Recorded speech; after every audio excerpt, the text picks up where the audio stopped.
Committee will reconvene.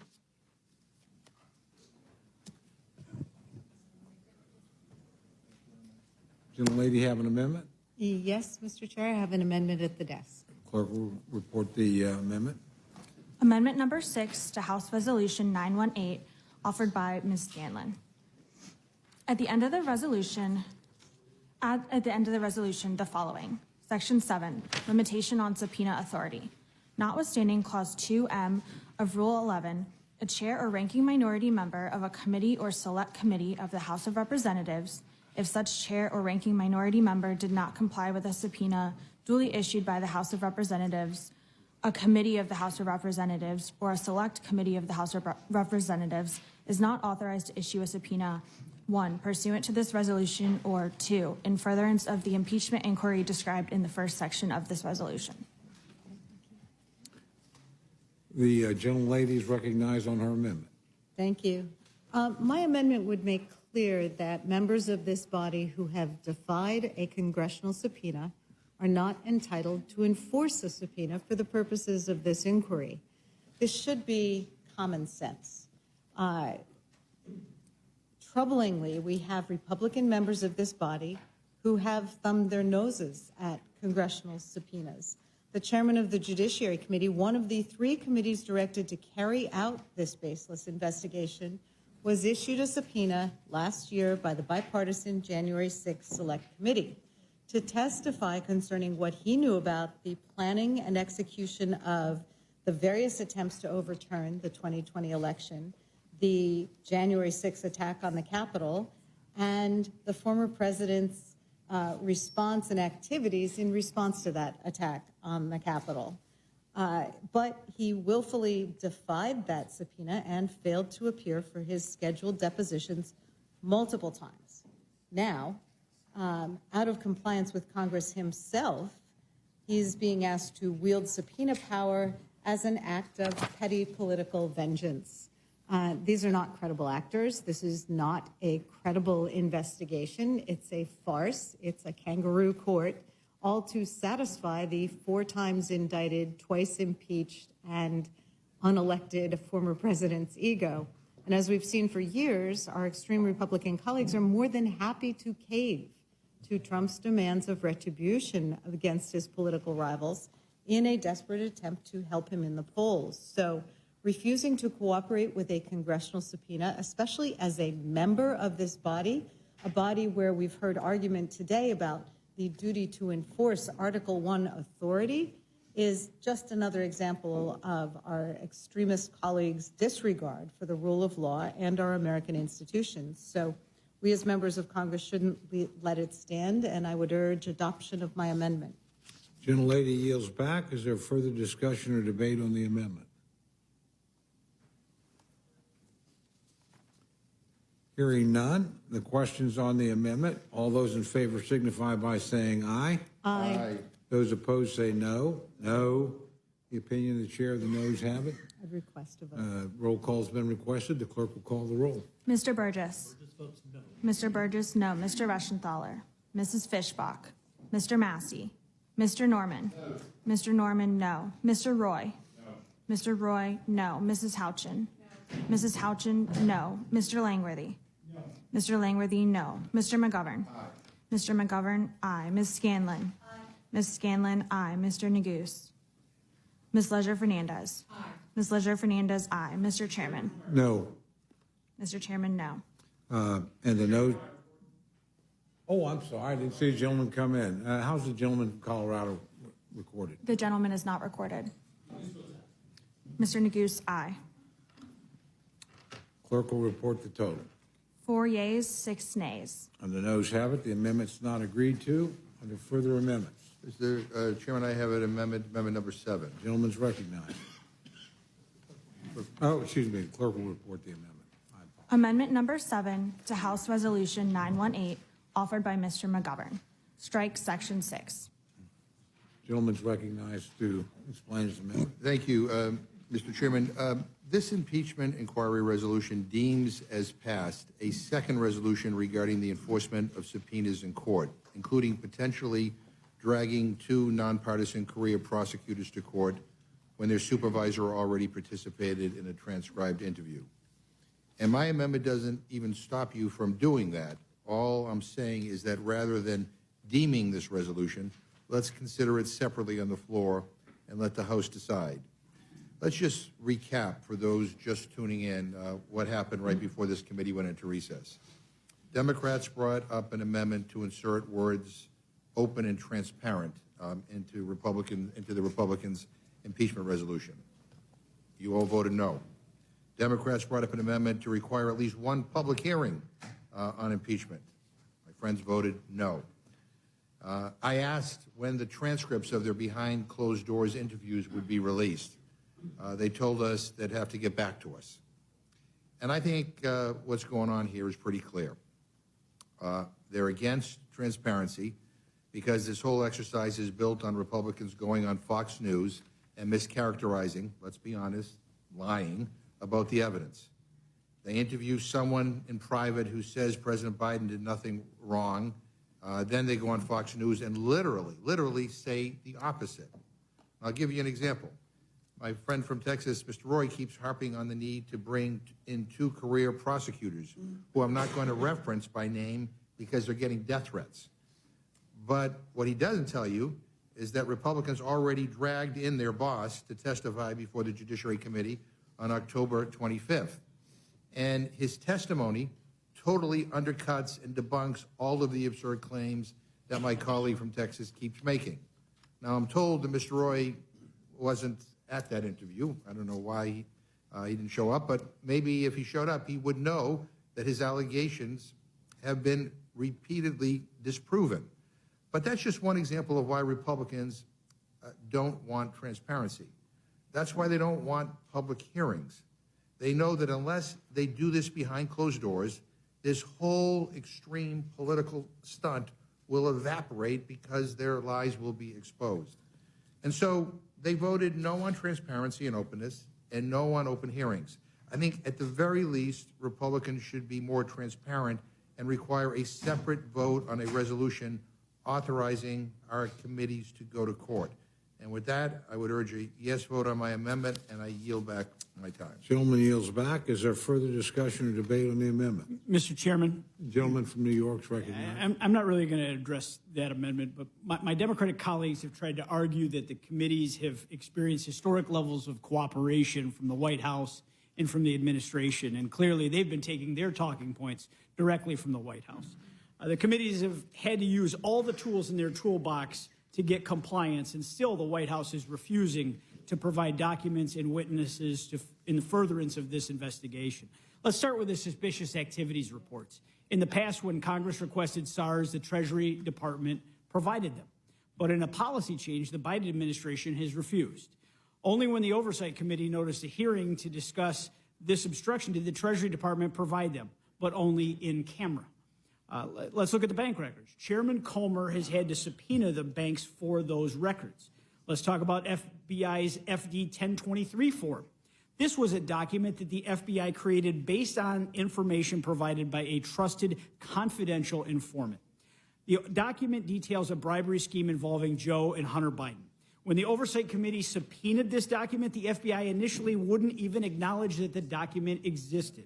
It took to the eve of a contempt markup of FBI Director Wray to gain access to this document. Again and again, the committees have had to fight to obtain records, information, and testimony to which they are entitled. In another example, the Oversight Committee has been requesting for months all the pseudonym emails when Joe Biden was vice president. He even used his pseudonym to communicate with Hunter Biden's associates. There are at least 80,000 pages of emails that we know of. The Biden White House only produced 14 pages until the committee noticed this markup for the impeachment inquiry resolution. Even the White House has stated in writing that it does not plan to cooperate with this impeachment inquiry absent a vote. The House of Representatives needs this impeachment inquiry resolution to move forward in this investigation, to understand why President Biden continues to lie about his involvement with his family's business schemes. He has lied about knowing his son's business dealings, the source of his son's funds, about having contact with his son's business associates, benefiting from his son's businesses, his son doing anything wrong. Why does the president continue to lie? How deep was his role in his son's business schemes? And these schemes involve foreign oligarchs and CCP officials. They involve getting millions of dollars in exchange for no known good or service. They involved over 20 shell companies. We have evidence of direct payments to Joe Biden from his brother James and from Hunter. Hunter even paid Joe directly from the business account, an account that received millions from the CCP. If they were just loan repayments, where are the loan documents? The committees have asked for those loan documents. They've received nothing. And even if they were loan repayments, Joe Biden was still getting money from the CCP. Did he know it was from the CCP? These are why we need to do this investigation and this inquiry. These are the questions that still need to be answered, and why this impeachment inquiry resolution is absolutely needed. And I yield back, Mr. Chairman. Gentleman yields back. Is there further discussion or debate on the amendment? Yeah, Mr. Gentleman's Chairman, recognized. Yeah. Boy, it's just really amazing to hear some of the stuff that gets set up here. The bottom line is everything the gentleman said has been disproven and debunked. I mean, there's no there. There's not even any smoke. And that's why earlier I read a list. I only read like the first 10 names of Republican members, many who are on the committees of jurisdiction, who have basically said there's no there. But be that as it may, I mean, we are here because Donald Trump wants us to be here. We are here because this is a convenient distraction for my Republican friends for the fact that they have accomplished absolutely nothing, not a thing for the American people since they took control of this House. We are here because they're trying to finish the job they couldn't get done on January 6th, and that is they want to overturn the last election. That is why we are here. It is as clear as day. You know, all these documents that the gentleman refers to that, by the way, it seems that these committees are getting, again, you know, why can't we at least why can't we demand that the committees who get it file a report? Why can't we demand that they at least do one public hearing? Why can't we demand, you know, any transparency or any openness? So this is, you know, those are bad talking points. Let me just say. So whoever put them together, I think, you know, did my friend a disservice. But again, this is not a radical amendment. It's just to me common sense. And again, I hope all my colleagues will vote yes. I yield back. Gentleman yields back. Is there any further discussion or debate on the amendment? Mr. Chair, yes. Gentlelady from New Mexico is recognized. Thank you so very much. And I think that this once again proves the fact that we need, what we just heard, demonstrates that we need public hearings so that the public can listen to the witnesses. They can see how they are asked questions, what the answers are, so it's very clear. Because we have evidence from the record, because they're of these like 90,000-page documents that have been produced that show that this loan that my colleague was referred to happened back in 2017, before President Biden had even announced his run for presidency. So it has nothing to do with what the president has done while serving in office these last 3 years, which is an incredible job, the most significant legislative achievement since the New Deal, in contrast to what we've done here, which is absolutely nothing. And the records show, the bank records show, that yes, there was a loan and it was repaid, and that when it was repaid, there was precisely annotation saying this is for the repayment of a loan, period, in 2017 and 2018. This is the kind of information that's already significantly sort of in the record. We've gone over and over again with it. And I need to say that multiple independent fact checkers, including the Washington Examiner, which we know the Washington Examiner is not a left-leaning organization, that they have fact-checked that and proven otherwise than the allegations we are hearing. And so with that, I yield back, Mr. Gentlelady yields back. Is there further discussion or debate on the amendment? Mr. Chairman. Gentleman from Texas is recognized. our colleagues on the other side of the aisle keep referring to, quote, extraordinary cooperation with the Justice Department, and then just raise questions about who was at a particular interview or not. I think that particular questioning was just Chairman Jordan, given whatever was going on that day. I think it was a circumstance in which he was the only one that was available on the time. But in any event, we're privy to what was discussed, and the fact is the Justice Department has been essentially unilaterally limiting the scope of what the department witnesses can testify about. That's been happening over and over and over again. When you look at the transcripts and when you look at the conversations, you know what's happening. When the witnesses come in and they're being told, hey, on this set of questions, answer, this is an ongoing investigation. That's what's actually happening.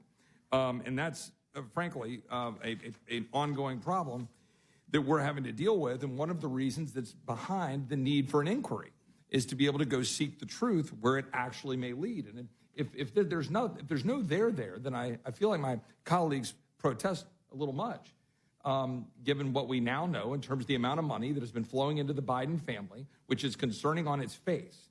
The extent to which we now have an indictment of the president's son concerning on its face. The extent to which we have witness testimony that has come in before under oath, talking about the extent to which the president himself was present and privy to the information involving Hunter. This is concerning on its face. The fact is, right now we have curtailment of investigative steps to protect the Bidens. Why prosecutors prohibited investigators from referencing, to dad and the big guy in witness interviews. Anytime any questioning goes down that line, the DOJ has been telling people, nope, stop. You say this is nothing but ongoing investigations. The fact that we had 84,000, whatever the number is, of all of the email correspondence with the pseudonyms, and we've gotten 14 of them, on its face, this body deserves to get more information.